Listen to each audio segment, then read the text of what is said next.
The best time of year has finally arrived, and I just wanted to go over some of my league winners and league losers for this fantasy football season.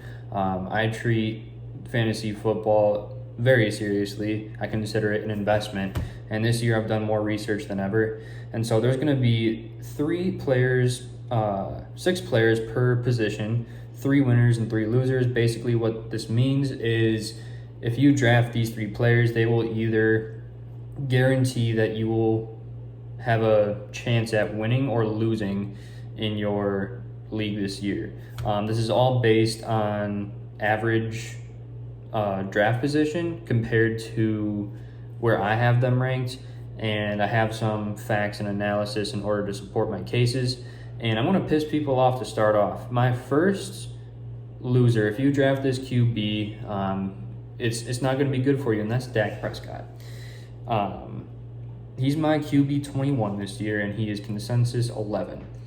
I absolutely love him as an NFL player. I think he's an underrated quarterback in general, but as far as fantasy football goes, you should stay away from him this year. And the main issue is historical. Over the past 6 years, he's played 12 or less games in even numbered years. I know that's kind of a BS stat, but I'm a big history buff, especially when it comes to sports, because it tends to repeat itself more times than not. He also has a very tough schedule, even if he does stay healthy. Plays the Giants twice, the Ravens, Texans, Packers, Eagles twice, Seahawks, Rams. Those are all really solid, if not phenomenal secondaries. And with the quarterbacks this year, I think you should just wait on them if you're not taking the top 2 being Josh Allen and Lamar Jackson. There's a lot of quarterbacks in the same tier that if you draft one in round 6, it won't make much of a difference if you get a quarterback lower on your board in round 10 or 11. So for Dak Prescott to be considered QB 11 with that injury history, I think it's a little ridiculous. My second loser is Brock Purdy. He is my QB 18, and he is getting drafted as the consensus number 9 quarterback. Again, he's been injury prone in the past, and so are his weapons. Ricky Pearsall is out for this season. George Kittle is coming off a really tough injury. Mike Evans is getting up there in age. He's not injured, but there is that worry. I do like Mike Evans for the season. CMC has injury history. Kind of the whole offense has their own individual fears of being off the field, and he's never ran for more than 350 yards in a season, so you're going to have to rely on your weapons to get downfield and score touchdowns. He's not going to be able to do it with his legs. It's kind of simple with Brock Purdy. To be consensus top 10 after not really proving it year after year, it's a big worry, and I think you're losing your league if you draft him at 9, or the 9th quarterback off the board. And then the third one, this may come as a shock to people, it's actually Trevor Lawrence. He's my QB 13, getting drafted as consensus number 7. His breakout is a good indicator that he will continue to play well, but that was also inflated due to 9 rushing touchdowns. Before that, his previous high was 5 rushing touchdowns in a season, and if you watch the tape, a lot of those aren't designed runs. It's a lot of the play breaking down and him kind of getting lucky in a sense, so you can't really count on those rushing touchdowns being there again this year. And also, I think his rating his ranking last year was inflated due to injuries of Lamar Jackson, Joe Burrow, Jaden Daniels, Patrick Mahomes. I think all 4 of those guys, if they were healthy, they could have easily or would have easily had a better season than Trevor Lawrence, and I expect all 4 of them to do that this year, which would have dropped him down from QB4 to QB8. So for him to be the consensus number 7, I feel like is just a lot of people jumping on the bandwagon just because he had a breakout year last year. While he may still be very good and solidify himself as a franchise QB, I don't think it happens again where he finishes top 5, or in this case, the 7th best QB in fantasy football. But now we have our winners. If you draft these guys, guarantee you're putting yourself in a great position to win your league. And the first one, as cliche as it might be, is actually Matthew Stafford. He's my QB9 and consensus 17. Obviously, he will regress. He's, 38, 39 years old. He won't have another MVP season, but he still has Puka Nacua, Devontae Adams, Kyron Williams, Colby Parkinson, Blake Corum. He has plenty of weapons. He's getting coached by Sean McVay. He's a great offensive guru. Age is a worry, I guess, but he's tough. He rarely, if ever, misses games. And sure, he'll regress, but there's no reason at all that he will regress to 17. After the year he had last year, I'm very confident that he will be in that top 10 range of quarterbacks. And I think there's even a chance he still finishes top 6 or 7. But QB9 is where I have him.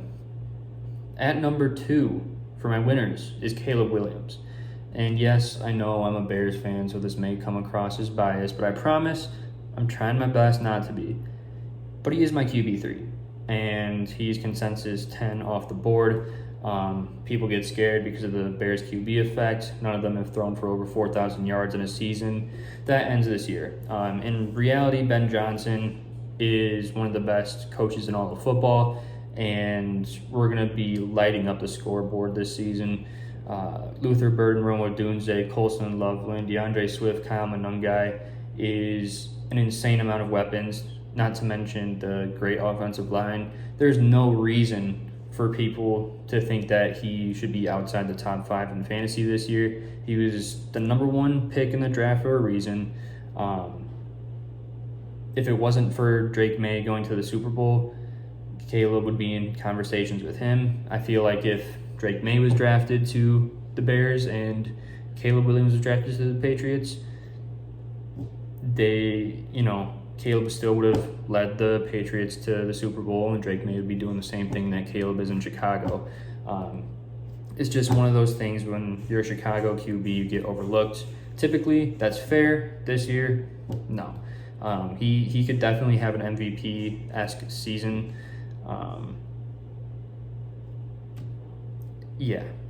Don't fade Caleb Williams. At number 3, we have Jared Goff. He is my QB 10 and consensus 16. He's finished top 10 the past 4 years. There's no reason to believe that he's going to regress. It's phenomenal value. There really hasn't been much change with the Lions. Yes, you lost David Montgomery. You replaced him with Pacheco, but in reality, Jahmyr Gibbs is just going to eat up Montgomery's touches. They still have a solid offensive line, similar receiving core. No clue why people are drafting him as the 16th QB off the board. He's going to be right there with Matthew Stafford in that QB9, QB10 range. Now we go to our running backs, and the first big loser that I have is Cam Skattebo, which sucks because I love him as a player, but he's my RB25 and consensus 19. The injury prone, not just because of his past injuries, but because of how he runs the ball. He really doesn't care how hard he gets hit, which again, I love about him, but for fantasy, it's worrisome and it's not worth, reaching for Cam. Also, Tyrone Tracy last year had 4 weeks of 15 plus fantasy points per game while he was out. I fully expect Tyrone Tracy to split carries with Cam Skattebo at least to start until Cam shows that he's 100%. And even then, you're looking at a 65-35 split, maybe even 60-40, just because Tyrone Tracy is that good as a backup. Number 2, Kenneth Walker. He is my running back 14 and the consensus number 8 off the board. He's never finished top 15 as a running back in PPR. So why would you draft him top 8 now just because he's with the Chiefs? You do that. I'm not going to. He's a great running back, but that playoff run and the Super Bowl MVP is simply just inflating his fantasy value a ton. It's pretty ridiculous that he's being drafted as a top 10 running back, especially given that he's never proven it before. So that one I feel like is pretty obvious. If you're drafting Kenneth Walker top 10, shame on you. My third losing running back is Javonte Williams. He's my RB21 and consensus 16 off the board. He doesn't have any receiving value, and he's still a good option as a fantasy running back. Like, I do like him if you remove his value, someone that I definitely would target, but people are just drafting him too highly. There's so many good mid-tier running backs that I think could be above him, like a Travis Etienne, even DeAndre Swift. Travion Henderson is looking like he's going to have a breakout year. I do like Bucky Irving. Some of those guys, I think Javonte Williams is getting drafted over them, but I'd pump the brakes a little bit just because one good season doesn't necessarily guarantee that that's who he is, even though he is a very good player. Now for my running back winners, number one is Kyle Monangai. Again, I don't think he's going to have a spectacular season by any means. He's my RB29, but he's getting drafted at consensus 36. He's going to get the goal line touches over DeAndre Swift. He finished top 30 as a running back last year with 10 games under 10 rushing attempts. So the more attempts that he gets, he's almost guaranteed to be a top 30 running back. And I do think he will get more attempts, as Ben Johnson has said that he wants to absolutely light teams up and diversify, who he's throwing to, who's getting targets. You know how he is with trick plays. You never know who the ball is going to, and so I think it'll be pretty spread offense this year. My second winner is Devon Achane. He's my running back 4, and he's getting drafted at consensus 9. He could lead all of running backs in the NFL in attempts and receptions. He is the engine of the Dolphins, and people are worried about him being on a bad team, bad offensive line, whatever. He's genuinely the best receiver on the Dolphins as a running back. Obviously, the coach said they're going to feed him. He wants 40 touches per game. Obviously, he's not going to get 40 touches, but I would be shocked if he gets under 20 touches a game. And I would predict that he gets about 25, maybe even 30 some games, just because that's how good Devon Achane is. He's finished top 5 in the past 2 seasons with a terrible quarterback, and he wasn't getting as targeted as much as he will this year. To me, the people who are fading Devon Achane don't understand how fantasy football works, and they don't understand how offenses and touches work. He's a guarantee that he will finish as a top 5 running back for me this year. No hyperbole. I know that's a bold take. Save this and watch it at the end of the season and see how it ages. And then my third winner is Blake Corum. He's my running back 35 and getting drafted at the consensus 39 spot. He averaged 5 yards per carry last year when he ran the ball 10 times or more. That is ridiculously good. That's on par with some of the best running backs in the league. He just wasn't getting those attempts.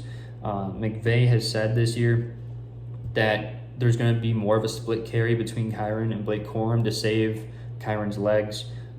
He's so used to a heavy workload, and Corum is a very sturdy backup. Also, if you've been watching his offseason training routines, he looks like a freak of nature right now. I don't know if he's been training with Aaron Donald, but his build, his quickness, his work ethic, it is ridiculously impressive. I think Blake Corum is definitely a sneaky, really, really, really good pick that'll help you win your league this year.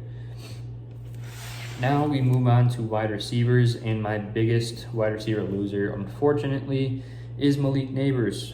He's my wide receiver 40, and he's getting consensus 12. I understand that Malik Nabers, when healthy, is up there for one of the top 5, for sure top 10, maybe even top 5 wide receivers in the league just based on his rookie year alone. But he does not look close to who he used to be prior to injury.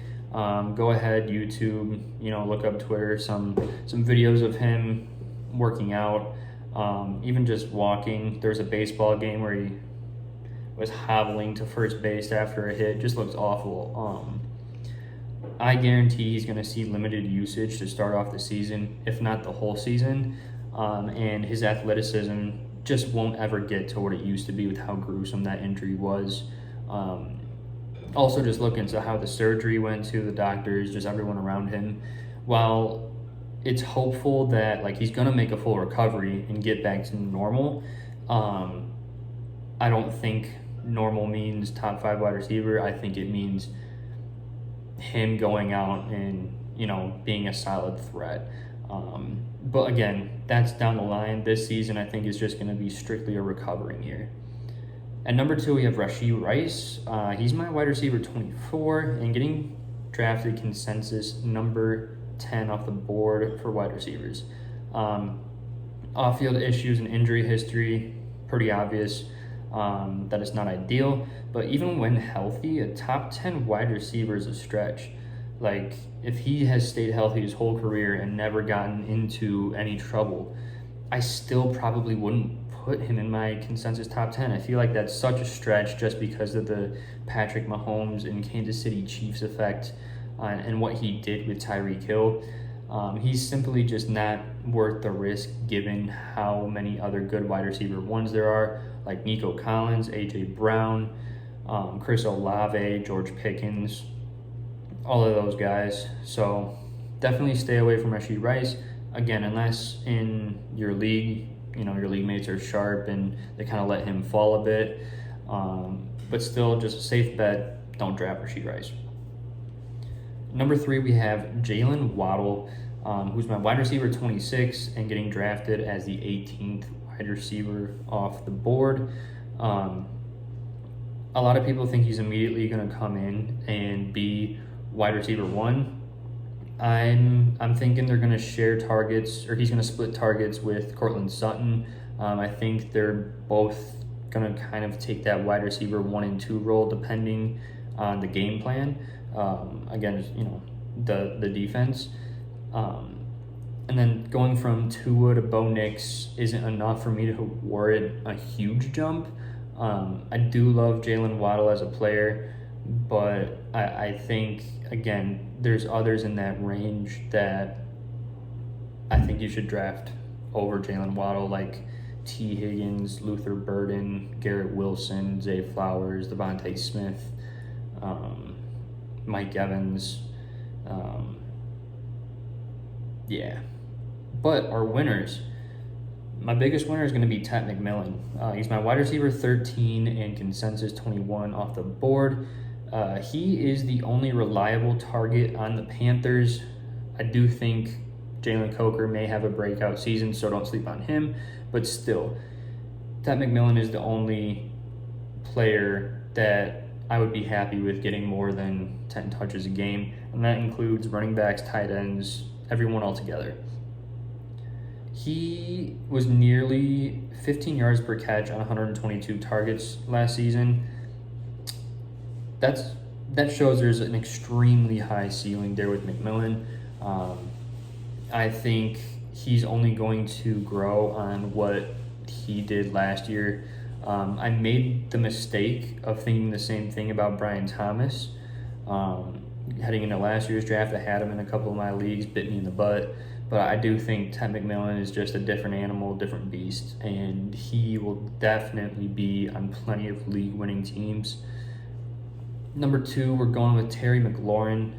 He's my wide receiver 17, getting drafted consensus 25. When Jaden Daniels was healthy, Terry McLaurin has finished top 10 and as a wide receiver in PPR. And the Commanders should be even more pass-heavy this year. I know they signed Stephon Diggs. I don't think that really takes away too much from McLaurin's value. Assuming he stays healthy and Jaden Daniels stays healthy, he will absolutely blow the consensus 25th wide receiver ADP out of the water. And then at number 3, my third winner is Mike Evans. He's my 21st ranked wide receiver and getting drafted at consensus 26. Other than last year, he's never finished below wide receiver 22, and he's now in a great offense with weapons that are banged up. The same reasons that I'm lower on Purdy is the reason I'm higher on Mike Evans. His target share is going to increase with how often Niners weapons get injured.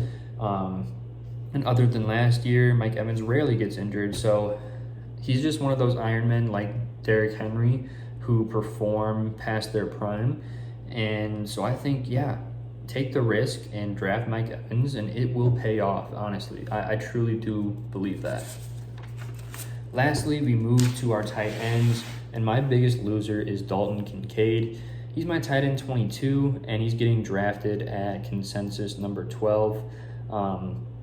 Dawson Knox, Jackson Hawes were stealing reps from him last year. Plus, DJ Moore, the addition of him, going to steal a bunch of targets. He's never had, last year, he never had more than a 60% snap count or 6 targets per game. And he's being drafted as a borderline top 10 tight end. It's absolutely ridiculous. Maybe it's the Josh Allen effect, but you have to realize the Bills' offense just isn't set up for one singular tight end to be successful on that team. It's going to be a rotation of guys, 2 tight end sets. They're going to rotate the blocker and receiver, and all the touches are going to be either DJ Moore, James Cook, or Josh Allen on the run. At number 2, we have Dallas Goedert. He's my tight end 23 and getting drafted consensus 14th tight end off the board. I'm a huge Eli Stowers fan from Vanderbilt. I think he's going to surpass Goddard as tight end 1 by the end of the season. That is a big, bold take that I have, but I stand by it. And prior to last year, he never had more than 5 touchdowns in a season. Also, his fantasy playoff weeks are against Houston, San Francisco, and Seattle. So I'm just not a Dallas Goedert guy, and even his schedule and how it's aligned doesn't seem to favor him. I think last year how he did is just kind of bumping that ADP up when people don't really take what he has to offer at face value. My third tight end loser is Juwan Johnson.